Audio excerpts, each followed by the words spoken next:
Wes Goldberg, the Ringer, Miami Herald, Locked on Heat. Welcome to Combos Court, man. How is it going in Miami? Oh, weather's beautiful here. But listen, it's a good thing that the Heat are coming back here because it wasn't too great for them in Philadelphia. So we're doing fine right now. Yeah, definitely coming off a couple losses. Miami, one of my favorite places to vacation. I love going down to Miami.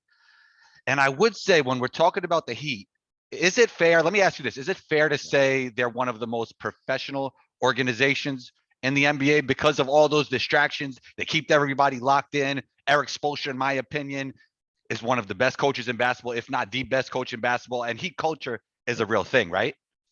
Yeah, I hesitate to talk about like Heat culture as like this tangible product that we could just apply to everything, but it is an extremely professional organization, militaristic almost. I mean, they have things called like command centers in the arena that the media have to walk through. It's like a different world versus like the other NBA arenas in the league. But it's a good theory on your part. Like that might be the only way to run a basketball team in Yeah. Miami and near South Beach is like you can't run that team the way that like I don't know, just you can't run it like casually. There's no way. Like I used to cover the Warriors for 2 years, and that's a much more sort of casual type of thing, and that's sort of their culture, their ethos. I don't think you can get away with that in Miami. You need to kind of tighten things up here, or else people might be able to get into too much trouble. Yeah, it's amazing from a basketball operation standpoint how many players they get that maybe other teams wouldn't think about signing. A lot of undrafted guys. We saw a whole list on TV. It is kind of crazy. It's unbelievable. And I was actually doing some research the other day, and I think that there are only uh like a dozen maybe active NBA players who even started their career, who ever played Division II basketball in college. Two of them are on the Miami Heat, Max Strus and then Haywood Highsmith, who's on two-way or who's at the end of the bench for them. And then they even have a Division III guy in Duncan Robinson who played in Division III before he got to Michigan. So they find these dudes, man. I don't know how they do it, but they all have very similar type of mindsets. They are obviously looking for that personality traits in addition to some skill traits. Whatever they do, whatever team psychologists they have, whatever, however they're evaluating these players, it's been working for them. Yeah, Max is a crazy story because obviously he transferred to DePaul, I think, Yeah, correct? exactly. And I saw him play in summer league. Man, that guy is tough.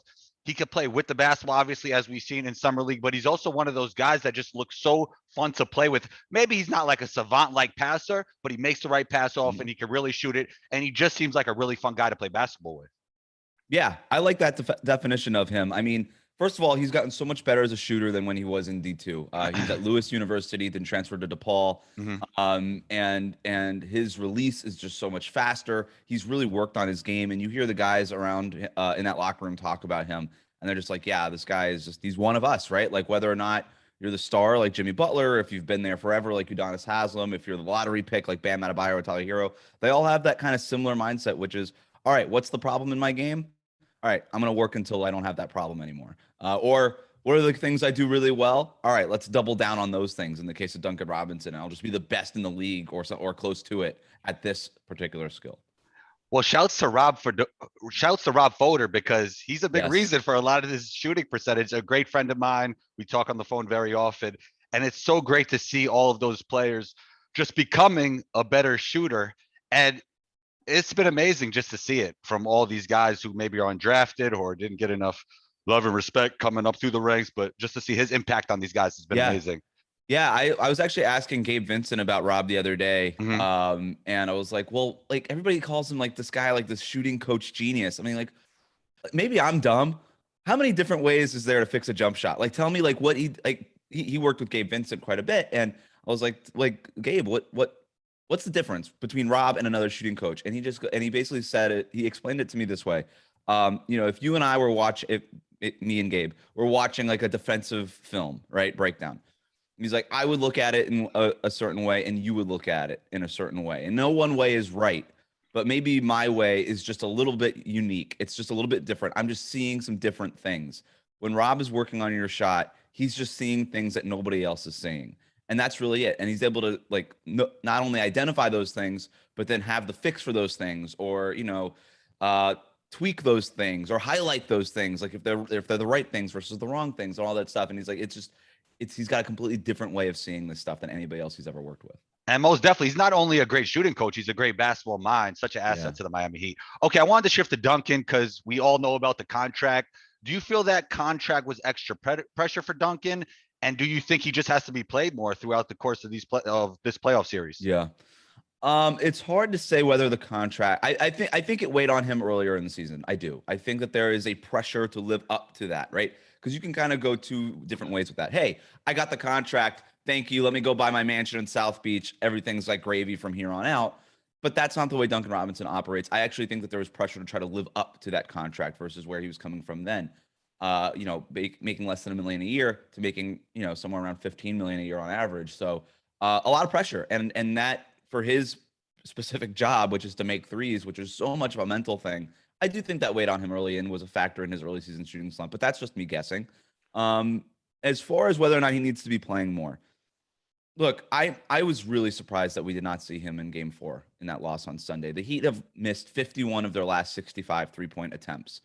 You've got to imagine that had Duncan Robinson been in one or in both of those games, that stat looks different, right?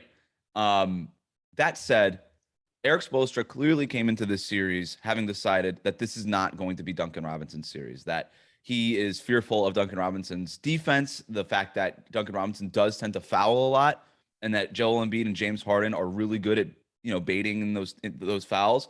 He's probably terrified. Like, look, every time Duncan Robinson makes a three, that's probably great for our offense, but he's going to be giving up points and ones on the other side, and so he's going to be giving those threes right back. And there's logic to it. And I agree to that with that kind of approach to a certain extent. But I do think you have to draw the line at, hey, well, now we're shooting 20% from 3-point range, and we need to get something going in because 3-point shooting, you hear guys, you see one go in, and all of a sudden you're making shots. I think that much could be true for an entire team. If you're Tyler Hero and you're on the bench for the first 6 minutes of the first quarter, and Max Strus and Kyle Lowry are just missing every wide open look, that could infect the rest of the team too. So maybe it would be a matter of just getting Duncan Robinson in the game. I mean, like, all right, this guy's starting to make shots. It's loosening up the rest of the offense, and now we're all making better shots. We're all getting a little bit better looks, or whatever it might be.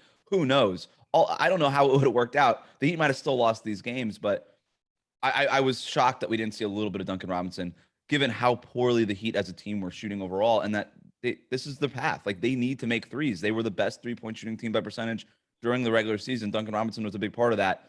I don't know. That said, I can't imagine them shooting that poorly again. I know that we all said that after Game 3.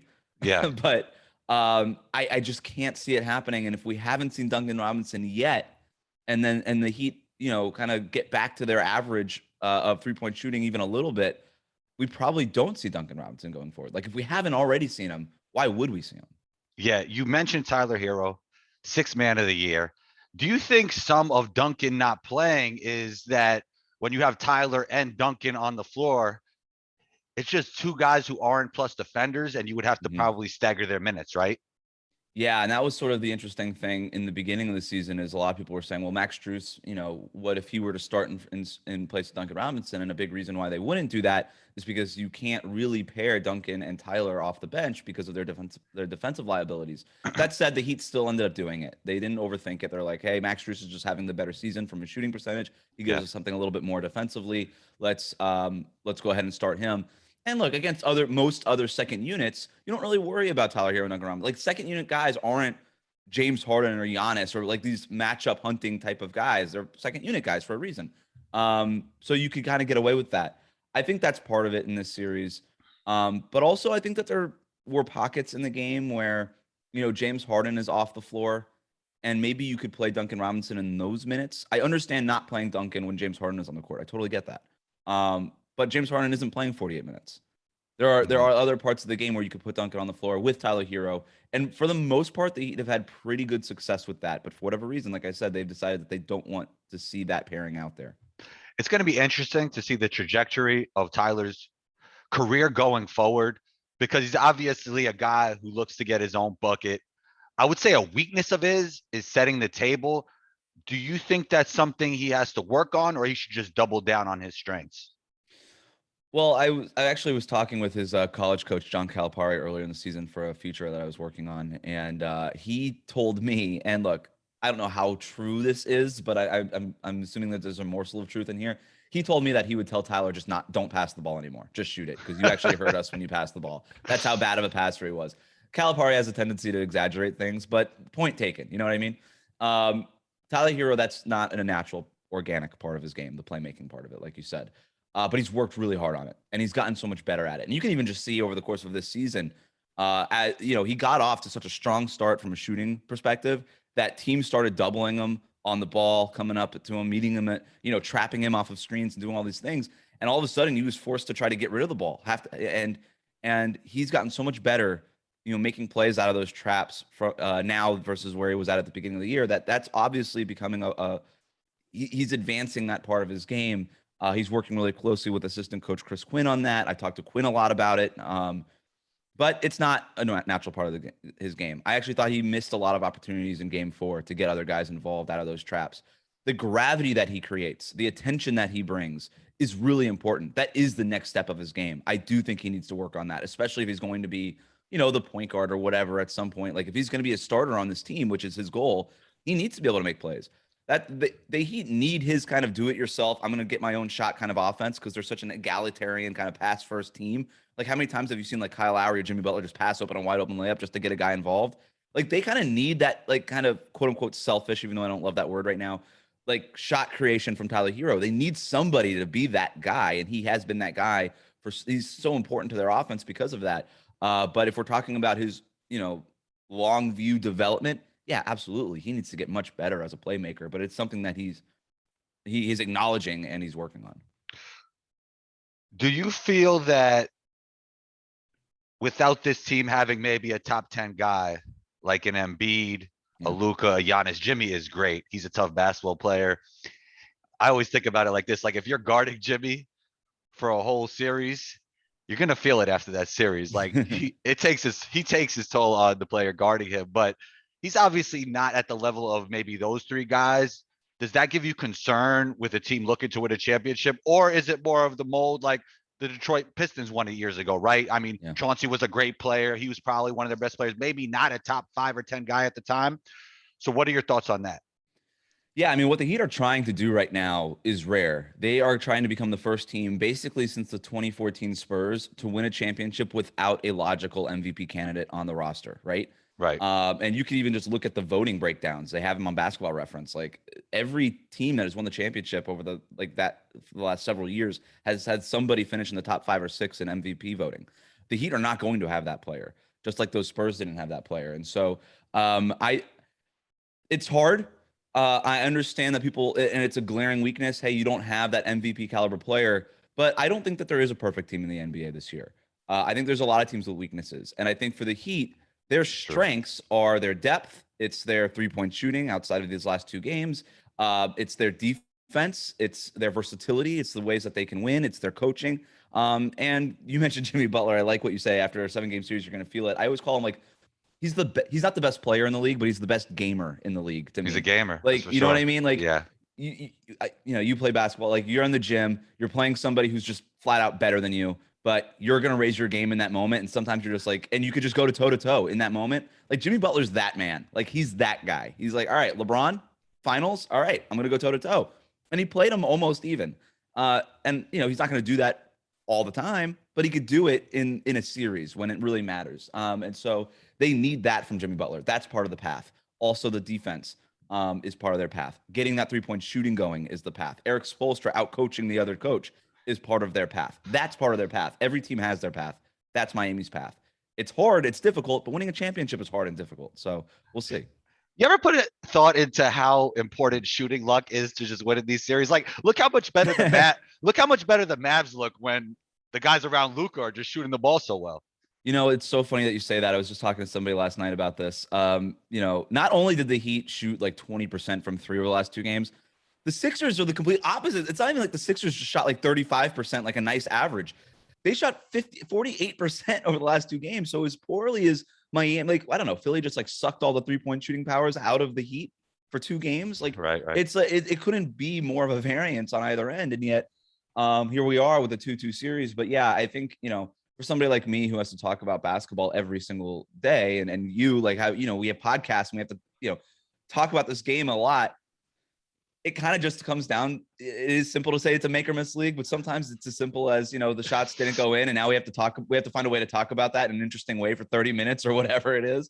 Right. But this game really, like, the entire game of basketball comes down to, on offense, giving yourself just a slightly better chance to make a shot, and on defense, preventing the opponent just a little bit, just impacting their margin just a little bit of making their shot. That's really what every time we talk about a box in one or this kind of zone scheme or whatever, it's all just to be like, all right, I know you're still probably going to score 100 points, regardless of whatever defense I throw out there, but it's just making it a little bit harder for you. That's the entire point of this. It's a little bit harder for you to make a shot. And then all this other crazy stuff we're talking about on offense, split cuts out of the post, doing this, Right. all of that, it's just to increase my margin, just my chances of making that shot, just a smidge. That's what this entire game is. Yeah, it's funny because I mean, as you said, we have podcasts, and I think at times we tend to overcomplicate things. And you're Yeah. right. At times it's just a make or miss league. Shooting concerns, we just talked about it. With that set to the side, what are the biggest concerns when it comes to the rest of the series? Obviously, a big concern is that Joel Embiid is back, and James Harden played really great this last game. But maybe outside of those three things, what are the biggest concerns for the Miami Heat going forward? Yeah, I mean, these couple games, and I try not to overreact to these two games. Again, like you said, I mean, it's simple. Sometimes it's just the 3-point shooting, but the vibes, just the way that the rotations are set right now, very similar to when Miami had their 4-game losing streak in March. That kind of it ended up becoming a really important pivot point for the season. It was a point that I think could have broken a lot of different teams, but it didn't. It actually kind of revitalized the Heat at a key part of their season. But they were playing a lot of Victor Oladipo back then. They were trying to work him in. Their rotations were set in a way that there wasn't creating a ton of space for Jimmy Butler and Tyler Hero and Bam Adebayo. And it isn't quite that bad, the spacing, and Jimmy Butler did just score 40, so it's not like he's struggling by any means on offense, but the spacing needs to improve. And that's my biggest concern is if you're not going to be playing Duncan Robinson, if you're going to be playing those other guys, like the Heat are interesting because their best players are not their best 3-point shooters, right? Like their best 3-point, like that you could argue that the best 3-point shooting team in the league sitting on their bench, right? You've got like Caleb Martin, Gabe Vincent, Max Strus. Well, he's a starter now, but Duncan Robinson, like all these guys are like 38+% shooters coming off their bench, and their minutes are not what they were in the regular season, right? Like they're playing a lot fewer minutes now. And so how do you balance that if you're the Heat? Hey, our best players are these like 7 or 8 guys, but our best 3-point shooters are these like 3 guys who we have a hard time finding minutes for. That rotational balance is just such a hard thing in the playoffs when you tend to shrink your rotations. That to me is the concern. The fact that the Heat don't have that A1 guy, like that they don't have the Giannis who could just be like, you know what, screw it, I'm just gonna go win this game.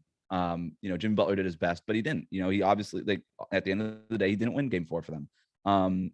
Those are my concerns. But like I said, the Joel Embiid thing has been a factor.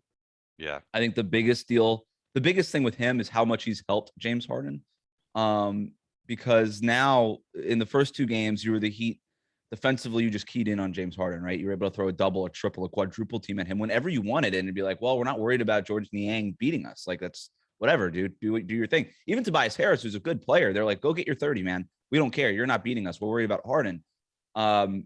With Embiid there now this defense is multitasking in a way they didn't have to in the first 2 games, where they're trying to do the Harden thing, where they're trying to double him coming off the screens and all these things, and forcing him in a certain direction and all that. With Embiid now, I mean, I'm sure you watched game 4. I mean, just the aggression that they are fronting him with. I mean, that takes so much effort and attention to detail to make sure, like, hey, we're not going to let him get deep post penetration here. We're going to deny him touches in the paint, and we're going to do it at all costs. We're going to switch everything, or most of everything. We're going to front him every chance we get, and that takes a lot of attention to detail. So you're trying to multitask if you're the Heat defense. Okay, let's do this to Joel Embiid. Let's be doing this to James Harden.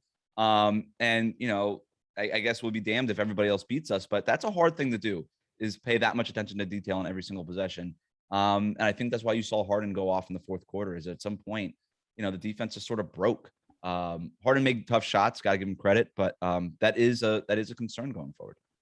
Yeah, that is so fascinating that their best players aren't their best shooters. But I would say Vic does bring an element they didn't have in terms of burst on both sides of Yes, the court.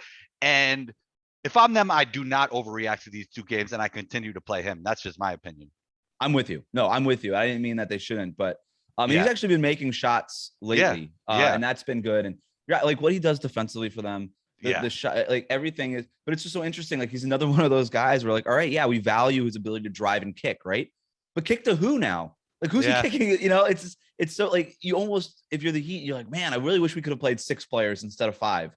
Like if we could just if both teams could put 6 players on the floor, I almost feel like the Heat would be better because it would just unlock one more shooter for them.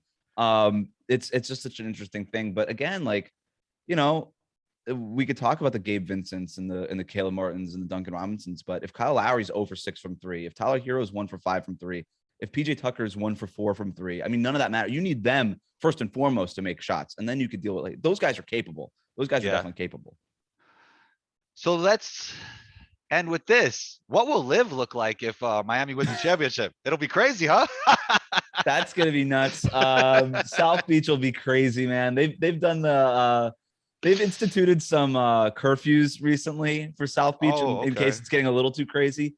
They can't do the curfew if no curfews. Curfews off if the Heat win the championship. It's gonna be crazy. I live a mile away from FTX Arena, and I know everybody's gonna be on their balconies with the pots and pans if this thing goes. That I actually think if they get through this series, because this is their first really big test in quite a while. If they get through this series, I don't know that. I mean, Liv is always a little bit crazy, but I don't know. Maybe we'll get some pots and pans if they get through this series. We'll see. It's interesting. Like to me, the best player in the NBA comparison is wide open, and who wins a championship this year is wide open as well. Yes. Yeah. It's such a fascinating time for the NBA, and this Right. is. I know LeBron is like 2 of the last 3 years, 3 of the last 4 years, 3 of the last 4 years, or 2 of the last 4 years. He hasn't been in the playoffs, and then Yeah. he was eliminated in the first round last year.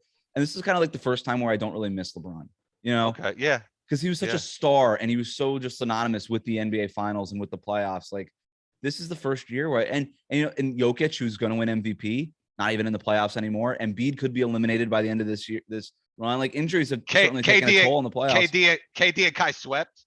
Kevin Durant, yep. And yet there's so much great basketball. There's so much talent.